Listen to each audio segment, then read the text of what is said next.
Well, there's been a trend.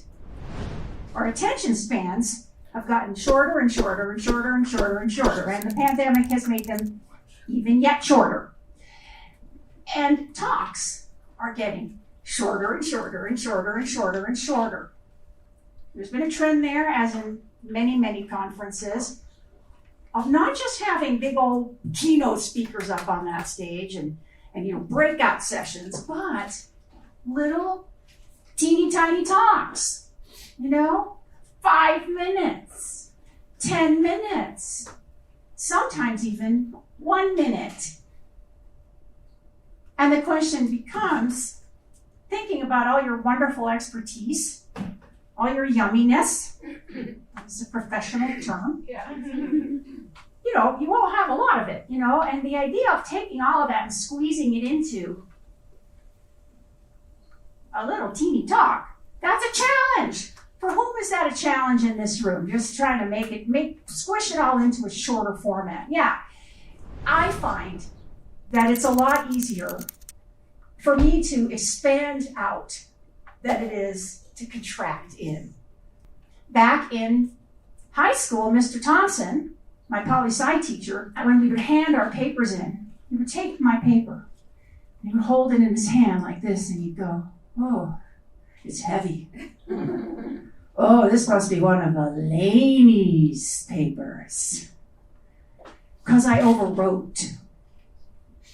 And then Mr. Thompson would take a big red pen, and even if he gave me a good grade, he would circle the parts in my presentation that he felt were overwritten, and he would write this word on them: snow. He couldn't write what he really wanted to write, BS. And he really made me start to think a little bit about the beauty of bringing it in. Now, as a songwriter, this really hit home because I happen to really like stories. My songs are narrative. It's the nurse who rocks the newborns. Well, let me tell you something. It's really hard to tell a great story in around 3 minutes. And what I discovered is that what you leave out is as important as what you leave in. And that means blood and sweat and tears. Because sometimes you have to leave some of your little babies outside.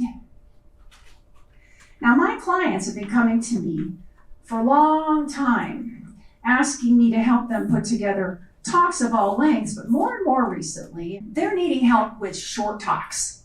So since I was already doing short talks and already figured out a way to come at it, I started to share that way with them because they were really struggling. You know the questions. Where do I start? What happens after that? What stays in? What stays out? What's important? What's not? How do I shape that sucker? So that's really why I'm here. I mean, I'm here today essentially to share a system that I've put together with you that hopefully will make putting together a rockin' short talk a little less stressful, a little easier, and maybe even a little fun. Dare I say those words? Fun.